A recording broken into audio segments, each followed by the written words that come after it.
السلام علیکم ناظرین، میں محمد اسلم حسین سیاست کی خبروں میں آپ سب کا استقبال کرتا ہوں۔ بھارتیہ جنتا پارٹی کو کلیان سنگھ کی نعش پر ہندوستانی ترنگے کے اوپر پارٹی کا پرچم رکھنے کے لیے مذمت کا سامنا کرنا پڑا ہے۔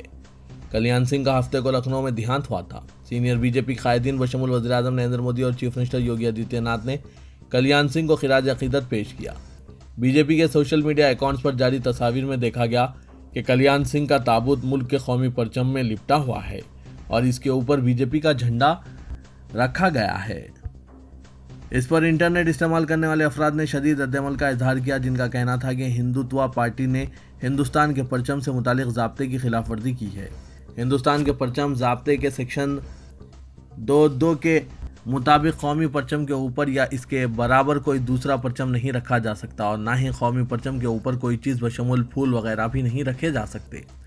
کلیان سنگھ دسمبر 1992 میں اتر پردیش کے چیف منسٹر تھے، جب ہندو جنونیوں نے جو رام مندر تحریک کے تحت ایودھیا میں جمع ہوئے تھے اور بابری مسجد ڈھا دی تھی۔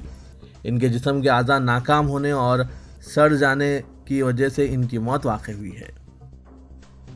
افغانستان میں طالبان پر قبضے کے بعد اس ملک سے جاریہ انخلا کے درمیان مرکزی وزیر ہردیپ سنگھ پوری نے کہا کہ اس سے یہ ظاہر ہوتا ہے کہ شہریت ترمیمی قانون کا نفاذ کتنا ضروری ہے۔ مرکزی وزیر نے ٹویٹ کیا کہ ہمارے حساس پڑوس میں حالیہ واقعات اور سکھوں اور ہندوؤں کو درپیش مشکل وقت اس بات کی ضرورت کو ظاہر کرتا ہے کہ شہریت ترمیمی قانون نافذ کیا جائے۔ علیحدگی پسند حریت کانفرنس کے دونوں گروپوں پر غیر قانونی سرگرمیوں کے انسداد کے سخت قانون کے تحت پابندی عائد کی جا سکتی ہے، جو جموں کشمیر میں زائدہ از 2 دہوں سے علیحدگی پسند تحریک کی قیادت کر رہے ہیں۔ عہدیداروں نے بتایا کہ پاکستان کے اداروں میں کشمیری طلباء کو MBBS کی نشستیں دینے کی حالیہ تحقیقات سے اشارہ ملا ہے کہ ان امیدواروں کو بعض تنظیموں کی جانب سے پیسہ حاصل ہوا، جس کا استعمال مرکزی زیر انتظام علاقوں میں دہشت گرد تنظیموں کی فنڈنگ کے لیے کیا گیا۔ عہدیداروں نے بتایا کہ حریت کے دونوں گروپوں پر پابندی عائد کیے جانے کا امکان ہے۔ UAPA کے تحت یہ پابندی عائد کی جائے گی، جس کے مطابق اگر مرکزی حکومت کا خیال ہے کہ اگر کوئی غیر قانونی تنظیم ہو تو اس کا نام سرکاری گزٹ میں شامل کیا جا سکتا ہے اور اسے غیر قانونی قرار دیا جا سکتا ہے۔ حکام نے بتایا کہ دہشت گردی کو قطعی برداشت نہ کرنے کی مرکز کی پالیسی کے مطابق اس تجویز پر غور کیا جا رہا ہے۔ حریت کانفرنس 1993 میں قائم کی گئی تھی، جس میں 26 تنظیمیں تھیں۔ اتر پردیش کے وزیر اعلیٰ یوگی آدتیہ ناتھ نے اتر پردیش کے سابق وزیر اعلیٰ کلیان سنگھ کو خراج عقیدت پیش کیا اور کہا کہ لوگ انہیں ایئرپورٹ سے شہر تک خراج عقیدت پیش کر رہے ہیں۔ علی گڑھ میں صحافیوں سے بات کرتے ہوئے یوگی آدتیہ ناتھ نے کہا کہ آج ہم کلیان سنگھ جی کی میت کو ان کے آبائی شہر علی گڑھ کے مہارانی اہلیہ بائی اسٹیڈیم میں لائے ہیں۔ ہم نے فیصلہ کیا ہے کہ ان کی لاش یہاں رکھی جائے تاکہ کلیان سنگھ جی کی پیروکار انہیں آخری بار دیکھ سکیں۔ میڈیا کی جانب سے یہ پوچھے جانے پر کہ کیا علی گڑھ ہوائی اڈے کا نام کلیان سنگھ کے نام پر رکھا جائے گا، یوگی آدتیہ ناتھ نے کہا ہم جلد ہی کابینہ کے ساتھ ایک میٹنگ کریں گے اور اس پر تبادلہ خیال کریں گے۔ حال ہی میں اطلاعات کے مطابق کلیان سنگھ کے انتقال کے بعد علی گڑھ میں بی جے پی رہنماؤں نے علی گڑھ میں نئے تعمیر شدہ منی ہوائی اڈے کا نام کلیان سنگھ کے نام پر رکھنے کا مطالبہ کیا ہے۔ بی جے پی نے پورے ملک کے مسلم ووٹروں کے درمیان اپنی رسائی بڑھانے کا فیصلہ کیا ہے۔ بی جے پی کے محروم لیڈر سکندر بخت کی یوم پیدائش 24 اگست پر بی جے پی اقلیتی مورچہ خصوصی خراج عقیدت پروگرام منعقد کر رہا ہے اور اس دن سے اقلیتی برادری کو بی جے پی سے جوڑنے کے لیے خاص مہم چلائے گی۔ اتر پردیش سمیت تمام 5 انتخابی ریاستوں کو بی جے پی کے حق میں ووٹ کرانے کا ہدف متعین کیا گیا ہے۔ پارٹی اس بار اتر پردیش میں بھی مسلم امیدواروں کو ٹکٹ دے کر ان کے درمیان خاص پیغام دینے کی کوشش کرے گی۔ امرا اجالا کی رپورٹ کے مطابق بی جے پی اقلیتی مورچے کے قومی صدر جمال صدیقی نے بتایا کہ اتر پردیش کی ان اسمبلی سیٹوں پر جہاں مسلم ووٹر 70 سے 80% یا اس سے بھی زیادہ ہیں، وہاں مضبوط مسلم امیدواروں کو موقع دیا جائے گا۔ وزیر اعظم نریندر مودی نے رکشا بندھن کے موقع پر عوام کو مبارکباد پیش کی ہے۔ یہ فیسٹیول راکھی بھی کہلاتا ہے۔ اس موقع پر بہنیں بھائیوں کو راکھی باندھتی ہے۔ وزیر اعظم نے سنسکرتی دیوس کے موقع پر بھی عوام سے نیک خواہشات کا اظہار کیا ہے۔ سنسکرت ایک قدیم ہندوستانی زبان ہے۔ دوسری طرف نائب صدر وینکیا نائیڈو نے آج کہا کہ رکشا بندھن کے موقع پر بالخصوص وہ اپنی بہن سشما سوراج کو کھو رہے ہیں۔ سشما سوراج کی دختر بنسوری نے ٹویٹر پر سابق مرکزی وزیر کی نائیڈو کو راکھی باندھنے اور ان کی پیشانی پر ٹیکا لگانے کی تصاویر شیئر کی، جس کے جواب میں وینکیا نائیڈو نے کہا کہ بعض تعلقات بہت میٹھے اور اس قدر مضبوط ہوتے ہیں کہ انہیں وقت گزرنے کے باوجود بھلایا نہیں جا سکتا۔ ہر کسی کو رکشا بندھن بہت مبارک ہو۔ انہوں نے مزید کہا کہ انہیں خاص طور پر آج کے دن سشما جی کی بہت یاد آتی ہے۔ سعودی عرب نے پاکستان کو 8 جدید آکسیجن پلانٹس فراہم کر دیے ہیں، جبکہ سعودی سفارت خانے کے مطابق عطیہ کیے گئے مزید پلانٹس کی فراہمی بھی پائپ لائن میں ہیں۔ اسلام آباد میں سعودی سفارت خانے کے میڈیا ڈائریکٹر فواز عبداللہ نے تصدیق کی کہ کنگ سلمان ریلیف سینٹر کے تعاون سے سعودی عرب سے پاکستان کو جدید آکسیجن پلانٹس فراہم کیے جا رہے ہیں۔ اردو نیوز نے یہ اطلاع دی۔ اس سے قبل وزارت صحت کے حکام نے تصدیق کی تھی کہ سعودی عرب سے جدید ترین آکسیجن پلانٹس کی پہلی کھیپ لاہور پہنچی ہے، جسے اسلام آباد پہنچا دیا گیا ہے۔ حکام کے مطابق سعودی عرب سے ہسپتالوں میں آکسیجن پیدا کرنے والے 8 پلانٹس لاہور پہنچے ہیں۔ ایک آکسیجن پلانٹ 50 مریضوں کے لیے آکسیجن پیدا کرنے کی صلاحیت رکھتا ہے۔ خادم حرمین شریفین شاہ سلمان بن عبدالعزیز نے غسل کعبہ کی منظوری دے دی ہے۔ سعودی پریس ایجنسی کے مطابق خانہ کعبہ کو غسل پیر 15 محرم کو دیا جائے گا۔ اس مناسبت سے حرمین شریفین انتظامیہ کے سربراہ شیخ ڈاکٹر عبد الرحمن السدیس نے خادم حرمین شریفین شاہ سلمان بن عبدالعزیز اور ولی عہد شہزادہ محمد بن سلمان کا شکریہ ادا کیا ہے۔ انہوں نے کہا کہ سعودی حکومت حرمین شریفین کی خدمت کو اولین ترجیح قرار دیتی ہے۔ خانہ کعبہ کو غسل دینے میں تمام حفاظتی تدابیر پر عمل کیا جا رہا ہے۔ حرمین انتظامیہ کی نگرانی میں یہ رسم انتہائی احترام سے ادا کی جائے گی، جس میں شرکاء کے تحفظ کا بھرپور خیال رکھا جائے گا۔ کورونا وبا پر قابو پانے کے لیے ٹیکہ اندازی کے معاملے میں گریٹر حیدرآباد ملک میں نئی تاریخ رقم کرنے کی تیاری کر رہا ہے۔ گریٹر حیدرآباد میونسپل کارپوریشن اور محکمہ صحت کی جانب سے آج سے شہر میں باقاعدہ مہم چلائی جا رہی ہے اور ان تمام افراد کو ٹیکہ اندازی میں شامل کیا جائے گا جنہوں نے اب تک کورونا ویکسین کی خوراک حاصل نہیں کی ہے۔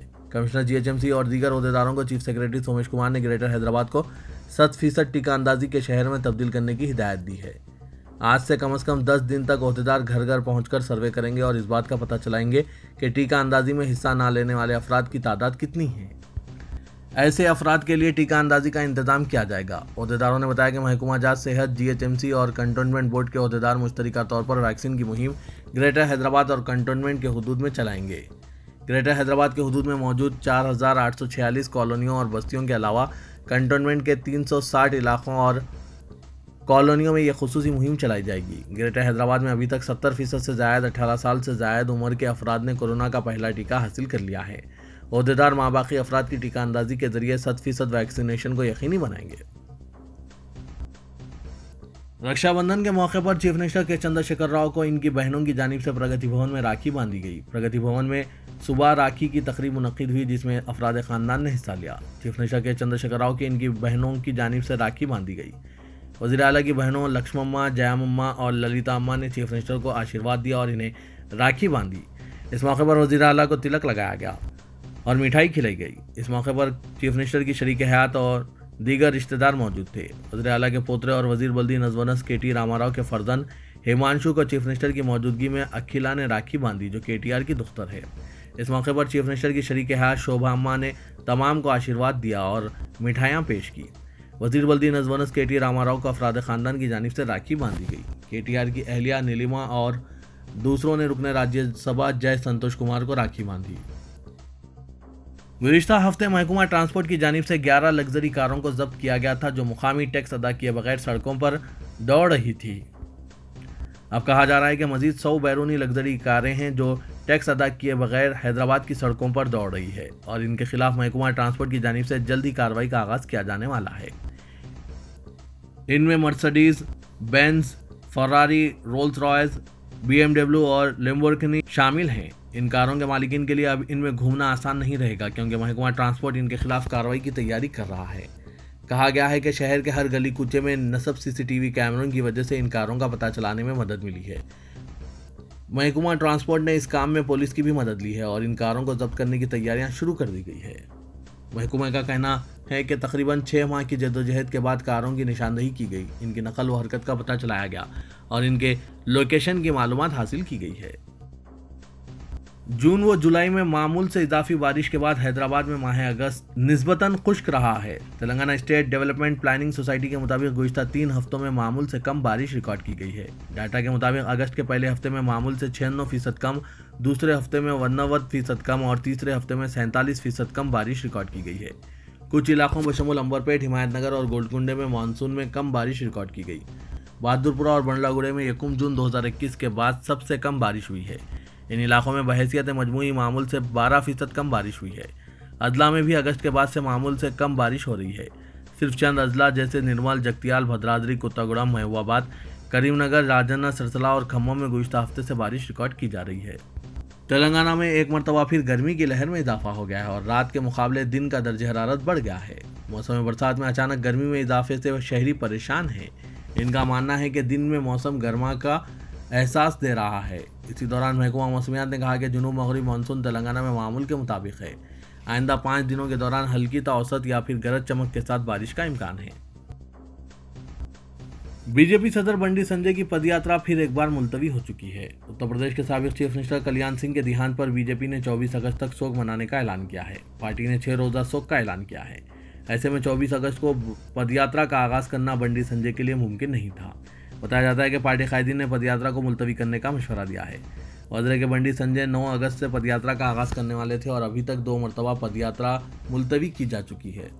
امید کی جا رہی ہے کہ 30 اگست سے پد یاترا کا آغاز ہوگا۔ بنڈی سنجے نے پد یاترا کے لیے بڑے پیمانے پر انتظامات کیے ہیں اور ان کے ساتھ پارٹی کے تربیت یافتہ 100 سے زائد ورکرز رہیں گے۔ شہر حیدرآباد میں ہر اتوار کو 10 بجے دن 10 منٹ مچھروں کی روک تھام کے پروگرام کا آغاز کیا گیا۔ ملیریا، ڈینگو جیسے امراض کی روک تھام کے لیے 10 ہفتوں تک ہر ہفتے 10 بجے دن 10 منٹ کے لیے یہ پروگرام GHMC حدود میں منعقد کیا جائے گا۔ میئر وجے لکشمی نے اس پروگرام کا آغاز کیا۔ انہوں نے اس موقع پر کہا کہ وزیر بلدی نظم و نسق تارک راما راؤ کی اپیل پر مچھروں کی روک تھام کے لیے بیداری کے اس پروگرام کو کامیاب بنانے کی ضرورت ہے۔ اس پروگرام میں شہر کے عوامی نمائندوں، کارپوریٹرز، کالونی ویلفیئر ایسوسی ایشن کے ساتھ سوچھ تنظیموں کا اشتراک ضروری ہے۔ 10 اکتوبر تک جاری رہنے والے اس پروگرام میں موسمی امراض کی روک تھام کے لیے تیار کردہ حکمت عملی کے حصے کے طور پر ملیریا، ڈینگو، چکن گنیا جیسے امراض کی روک تھام کے لیے اینٹی لاروا اقدامات کیے جائیں گے۔